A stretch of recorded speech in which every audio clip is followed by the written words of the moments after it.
सास की बीमारी। शादी के ठीक बाद नेहा की सास की तबीयत बहुत खराब हो गई। बताइए क्या हुआ है आपको? बेटे की शादी थी तो थकान हो गई। मौसम बदल रहा है तो जुकाम और बुखार हो गया। ऊपर से बहू के घर का खाना पता नहीं कैसा था कि पेट भी खराब हो गया। खाना तो बहुत बढ़िया था डॉक्टर साहब, सारे रिश्तेदार तारीफ कर रहे थे। रोहित की माँ इतनी कमजोर है कि जरा से में बीमार पड़ जाती है। डॉक्टर साहब आप सारी जांच करके देखिए, मुझे ऐसी क्या बीमारी है कि मेरी तबीयत ठीक ही नहीं रहती। फिलहाल तो ज्यादा कुछ नहीं है, पहले आपके जुकाम बुखार और पेट का इलाज कर लेते हैं, फिर बाकी के टेस्ट करवा लेंगे।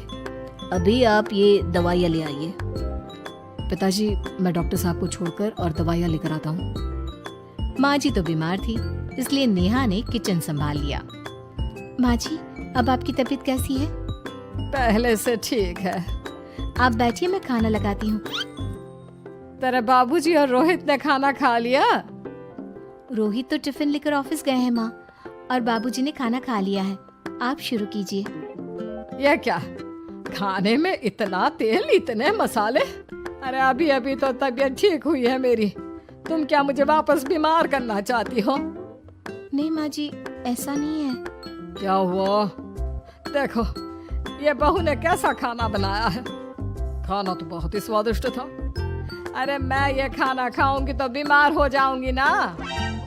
ओह हाँ, बहू को अभी पता नहीं ना तुम्हारे बारे में, रोहित समझा देगा उसे। देख बहू, अच्छे से समझ लेना कि इस घर में कैसा खाना बनता है। हाँ माँ जी, मैं समझ लूंगी, लेकिन अभी आप कुछ तो खा लो। ये खाना खा लूंगी तो कल का खाना खाने के लिए बचूंगी भी नहीं।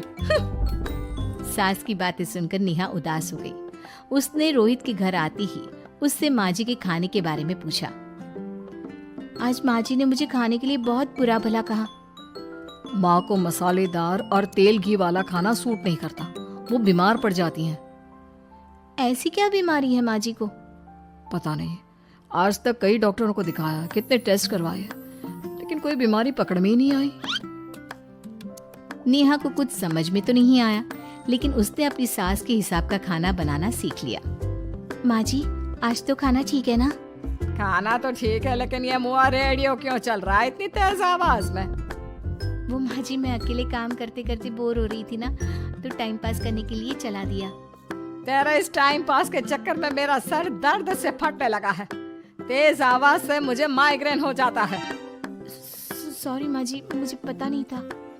तुम्हें जब तक सब पता चलेगा तब तक मैं तो भगवान के पास ही पहुंच जाऊंगी। नहीं नहीं, ऐसा मत कहिए ना माँ जी। अब मैं कहीं भूख से ही ना मर जाऊं। खाना मेरे कमरे में रख दो। बेचारी नेहा, उस दिन उसे बहुत दुख हुआ। नेहा तुम रो क्यों रही हो? आज माँ जी ने मुझे बहुत बुरा भला कहा, मैं तो सिर्फ रेडियो सुन रही थी। ओहो, तुम माँ की बातों का बुरा मत मानो, उन्हें तेज आवाज से सर दर्द होने लगता है। दर्द की वजह से बोल दिया होगा कुछ। लेकिन मुझे तो ये सब पता ही नहीं था ना। इसलिए बाबूजी ने मुझे पहले ही फोन करके सब कुछ बता दिया, और मैं तुम्हारे लिए ये हेडफोन लाया हूँ। अब तुम अपने गाने भी सुन सकती हो और माँ को परेशानी भी नहीं होगी। ये सिर्फ एक बात का हाल है, लेकिन माँ को तो हर चीज से परेशानी है। अब क्या कर सकते हैं, माँ बीमार ही इतनी रहती है। लेकिन माँ को ऐसी कौन सी बीमारी है? तुम्हें बताया तो था, किसी भी डॉक्टर को माँ की बीमारी समझ में नहीं आ रही। अब तुम भी ये सब सोचना छोड़ दो, ये हेडफोन लो और अपने पसंद के गाने सुनो। रोहित के गिफ्ट से नेहा की एक परेशानी तो दूर हो गई, लेकिन उसके मन में कई सवाल खड़े हो गए। आज मैं देर से उठा हूँ या तुम जल्दी उठ गई? वो माँ जी को कल रात भर सर दर्द हुआ ना, तो जल्दी उठकर उनकी जगह मैंने पूजा कर दी। अरे वाह, अच्छा अच्छा, हे भगवान ये किसकी करामत है? ये तो माँ जी की आवाज है। चलो चल के देखते हैं। क्या हुआ माँ? अच्छा, ये घर में गुलाब कौन लाया? मुझे नहीं पता, मैं तो अभी उठा हूँ। माँ जी आप कल रात भर सो नहीं पाई, तो मैंने जल्दी उठकर पूजा पाठ किया। घर में फूल नहीं थे ना, तो मैं बाजार से गुलाब के फूल ले आई।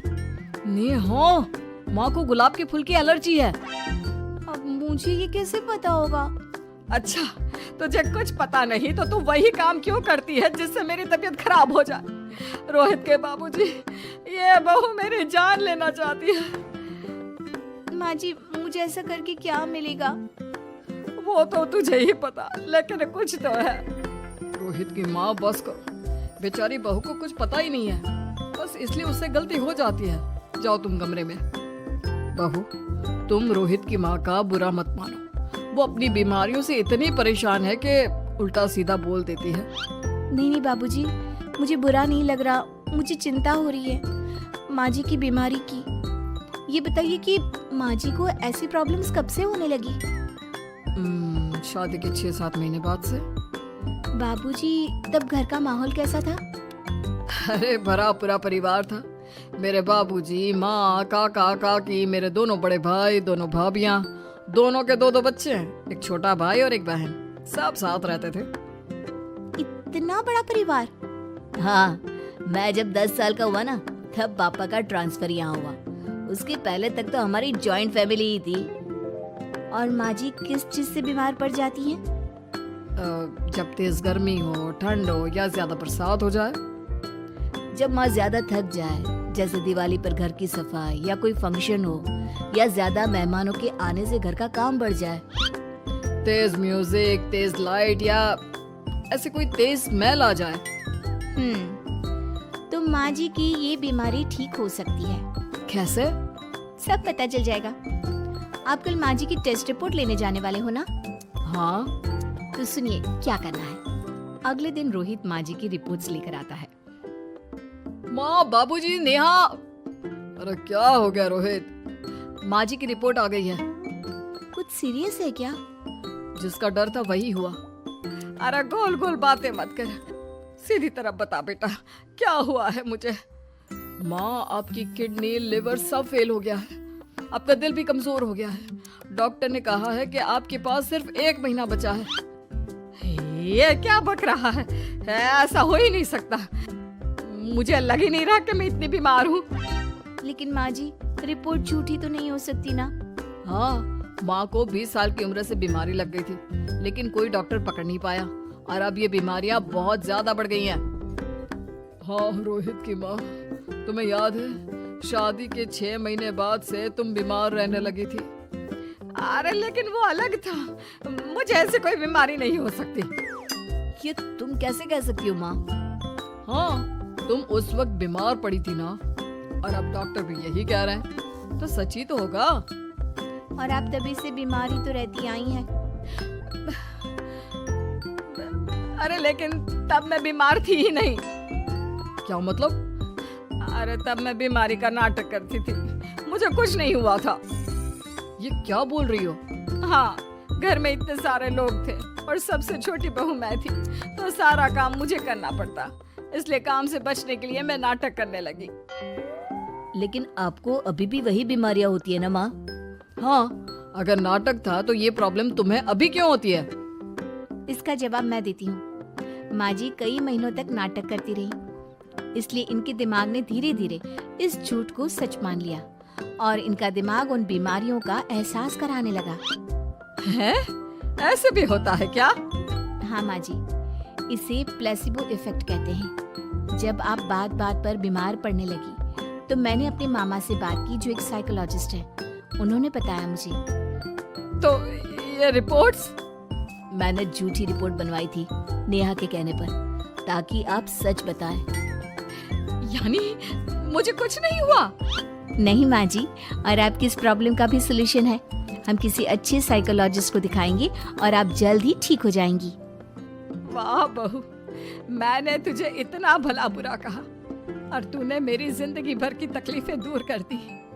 थैंक यू और सॉरी बहू। अरे मुझे भी तो सॉरी कहो, पूरी जिंदगी तुम्हारी सेवा की है, वो भी झूठ मूठ की बीमारी के लिए। हाँ हाँ, आप भी माफ कर दो मुझे, बस सॉरी। तो इस तरह नेहा ने अपनी सास की बीमारी पकड़ भी ली और ठीक भी कर दी।